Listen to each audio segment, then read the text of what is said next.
போட்டியில் சேருவார்கள். அதனால ADMK, DMK, TVK என மும்முனை போட்டி தான் நிலவ போகிறது அப்படின்னு சொல்லிட்டு குணசேகரன் அவர்கள் சொம்பு தூக்குகிறார். அதை தூக்கட்டும், அவர் தூக்கிட்டு போட்டும், அதற்காக மக்கள் வந்து மடை மாறுவார்களா? அவர் ஏடிஎம்கேவை சார்ந்து பேசக்கூடியவர்னு எல்லாருக்குமே தெரியும். அப்படி இருந்தாலும் தற்போது வந்து அவருக்கு ஏதாவது ப்ராஜெக்ட் கொடுத்துருக்காங்களா யாராவது, என்ன ஏதுன்னு தெரியல. ஆனா அவரும் வந்து என்டிகேவை சேர்க்காமல் அவரும் மும்முனை போட்டி தான் நடக்க போகுது. விஜயின் பக்கம் மட்டும்தான் போனோம். இது வந்து தப்பித்தவரை கூட நாம் தமிழர் கட்சிக்கு போற்றக்கூடாது. என்னதான் எதிர்ப்பு ஓட்டா இருந்தாலும் அந்த எதிரிக்கு விழுந்துடக்கூடாது.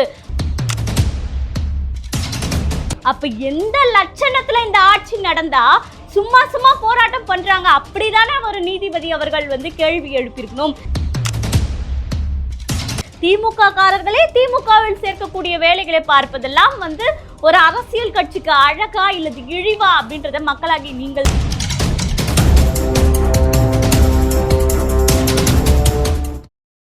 கலங்கரை சொந்தங்களுக்கு அன்பு வணக்கம். கலங்கரை பார்வை நிகழ்ச்சிக்கு உங்களை வரவேற்பதில் மகிழ்ச்சி. இன்னைக்கு இந்த வீடியோவில் நம்ம எதை பற்றி பார்க்க போகிறோம் அப்படின்னா, அதாவது டிவிகேவினுடைய தலைவர் விஜய் அவர்கள் நான் முதல்வர் வேட்பாளர் அப்படின்னு அறிவித்தவுடன் அடுத்த 2-3 நாட்களுக்கு தொடர்ந்து நம்மளுடைய மெயின் ஸ்ட்ரீம் மீடியாக்கள் எதை பரப்புகிறதுனா, மும்முனை போட்டி டிவிகே, டிஎம்கே, ஏடிஎம்கே அப்படின்னு மும்முனை போட்டி தான் நிலவ போகிறது அப்படின்றதை வந்து சன் டிவியில் இருக்கக்கூடிய குணசேகரன் அப்படின்ற ஒரு பத்திரிகையாளரை வைத்து விவாத மேடை நடத்துகிறார்கள். அதுல ஒரு பத்திரிகையாளர் பேசுறாரு, 8% வாங்கின சீமான் ஒருவர் இருக்கார்ல, அவரை ஏன் சேர்க்கல அப்படின்னு கேட்கும்போது, சிங்கிள் டிஜிட்ல வாங்கக்கூடிய இந்த ஓட்டுகள்லாம் கணக்குல வராது, அதனால அவரை நம்ம சேர்க்க வேண்டியதில்லை, பலமான கட்சிகள் மட்டுமே இந்த போட்டியில் சேருவார்கள், அதனால ஏடிஎம்கே, டிஎம்கே, டிவிகே என மும்முனை போட்டி தான் நிலவ போகிறது அப்படின்னு சொல்லிட்டு குணசேகரன் அவர்கள் சொம்பு தூக்குகிறார். அதை தூக்கட்டும், அவர் தூக்கிட்டு போட்டும், அதற்காக மக்கள் வந்து மடை மாறுவார்களா அப்படின்றதுதான் நம்ம இந்த காணொலியில பார்க்க போறோம். சவுக்கு சங்கர் அவர்களும் டிஎம்கே ஆட்சிக்கு எதிரான பல விஷயங்களை வந்து மக்களுக்கு எடுத்து சொல்லிட்டு இருந்தாரு, நல்ல விஷயங்களை பண்ணிட்டு இருந்தாரு அப்படின்னு பார்த்தாலும் அவர் ஏடிஎம்கேவை சார்ந்து பேசக்கூடியவர்னு எல்லாருக்குமே தெரியும். அப்படி இருந்தாலும் தற்போது வந்து அவருக்கு ஏதாவது ப்ராஜெக்ட் கொடுத்துருக்காங்களா யாராவது, என்ன ஏதுன்னு தெரியல.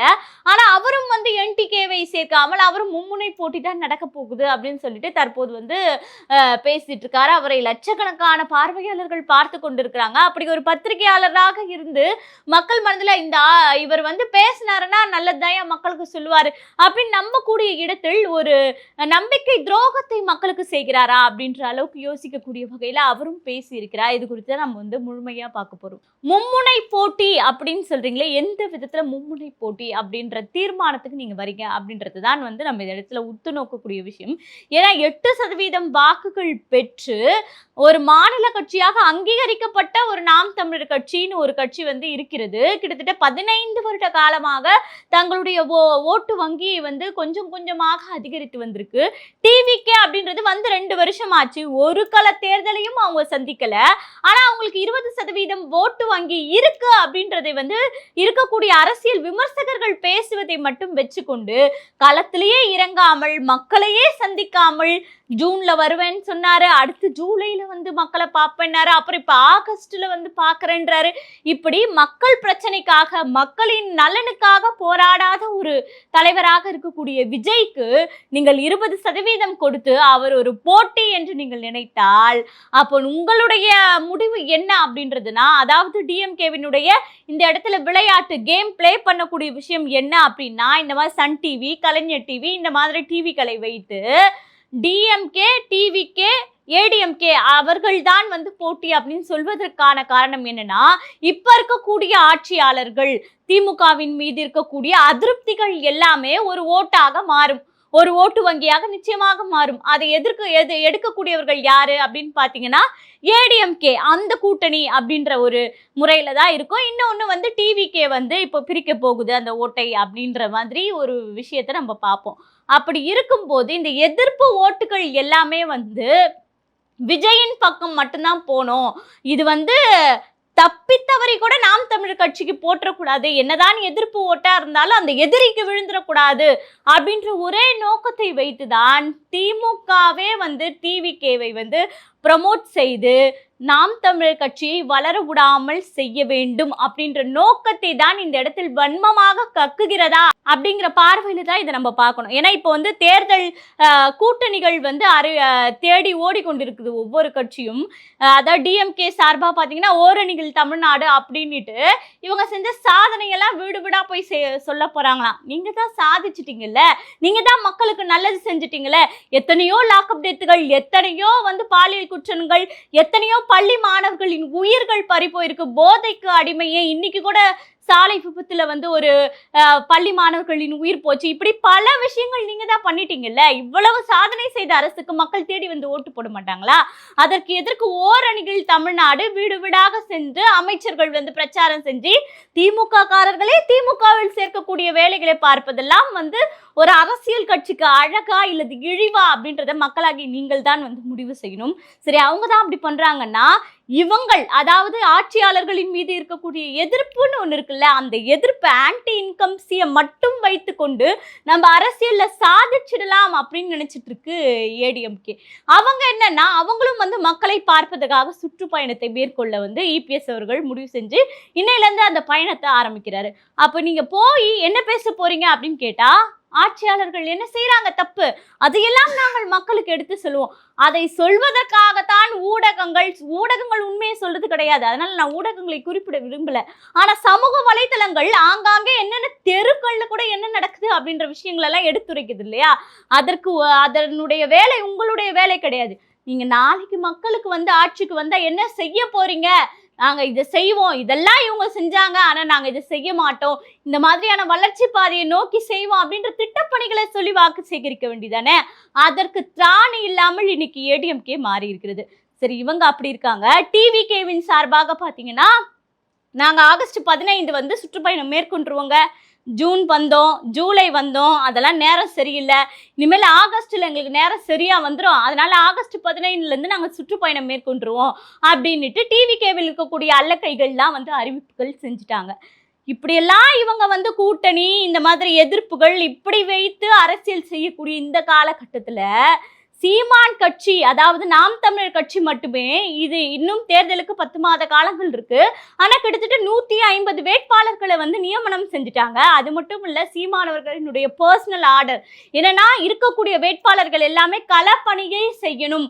களப்பணினா அங்க இருக்க அதாவது சொல்லுவாங்களே, ஒரு படத்துல எல்லாம் காட்டுவாங்களே, இந்த எல்கேஜி படத்துல எல்லாம் போயிட்டு ரேஷன் வாங்கி கொடுக்கறது, ஓடி போயிட்டு ஆயா தூக்கிட்டு போய் குளிப்பாட்டி கொண்டு வந்து விடுறது, அந்த மாதிரி வீட்டு வேலை முறைவாசல்ல செய்ய சொல்ல, பணத்தை அள்ளி கொடுக்க சொல்லல. என்ன சொல்றாங்கன்னா மக்கள் பிரச்சனை என்ன, மக்களுக்கு என்ன தேவைப்படுது, எதற்காக அவங்க வந்து அரசிடம் வந்து கோரிக்கை வச்சுட்டு இருக்காங்க, அந்த பிரச்சனைகளை தேடி கண்டுபிடிச்சு அதற்காக போராடுங்கள் அப்படின்ற விஷயங்களை சீமானவர்கள் இன்னைக்கு நாம் தமிழர் கட்சி வந்து களத்தில் நின்று செஞ்சு கொண்டு இருக்கு. ஏன் உயர் நீதிமன்றமே வந்து நாம் தமிழர் கட்சிக்கு கேள்வி எழுப்பியிருக்கு அப்படின்னா பாருங்களேன். நீங்க என்ன வாரம் ஒரு போராட்டம் நடத்துறீங்க, சும்மா சும்மா போராட்டம் நடத்தி அதாவது நீங்க வந்து ஒரு விளையாட்டு போல போராட்டத்தை பண்ணிட்டு இருக்கீங்க, நீங்க வந்து அதாவது நீதிமன்றத்தினுடைய நேரத்தை வீணடிக்கிறீங்க அப்படின்ற அளவுக்கு நீதிமன்றம் வந்து நாம் தமிழர் கட்சியை நோக்கி கேள்விகளை எழுப்பியிருக்கு.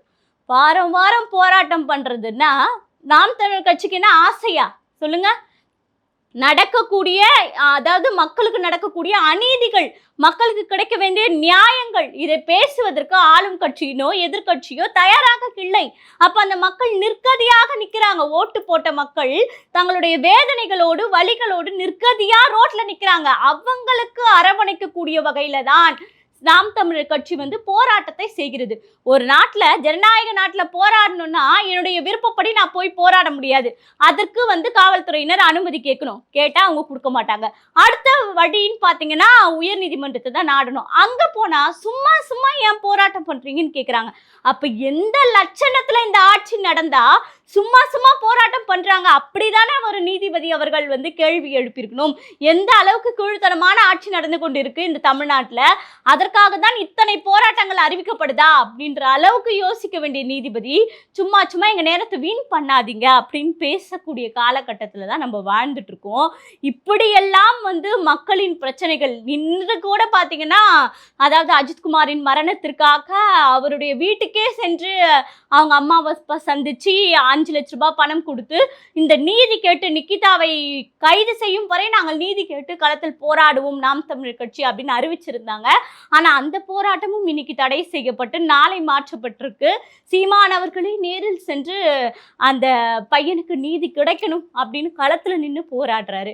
இப்படி பல விஷயங்கள், அதாவது கிட்டத்தட்ட பாத்தீங்கன்னா ஜூன் மாதத்திலிருந்து ஆகஸ்ட் மாதம் வரைக்கும் என்னென்ன போராட்டங்கள் செய்ய போறோம், என்னென்ன மக்களுக்கு எங்களால முடிஞ்ச அளவுக்கு ஆதரவாக நிற்க போறோம் அப்படின்னு தினமும் ஒரு போராட்டத்தை தான் வந்து நாம் தமிழர் கட்சி கையில் எடுத்து செய்து கொண்டிருக்கிறது. ஆனா மற்ற கட்சிகள் எல்லாருமே கூட்டணி பேரம், சீட்டுகள் பேரம், அது மட்டும் இல்லாமல் ஒரு கட்சியை வைத்து இன்னொரு கட்சியை எப்படி ஒடுக்குவது அப்படின்ற வேலைகளெல்லாம் செய்யக்கூடிய வேலையில மக்கள் பணி, மக்கள் தீர்ப்பே மகேசன் தீர்ப்பு, அதனால நாங்க பணத்தை செலவு பண்ண போறது கிடையாது, ஆட்சியாளர்கள் மீது இருக்கக்கூடிய அதிருப்தியை எடுத்து சொல்ல போறது கிடையாது.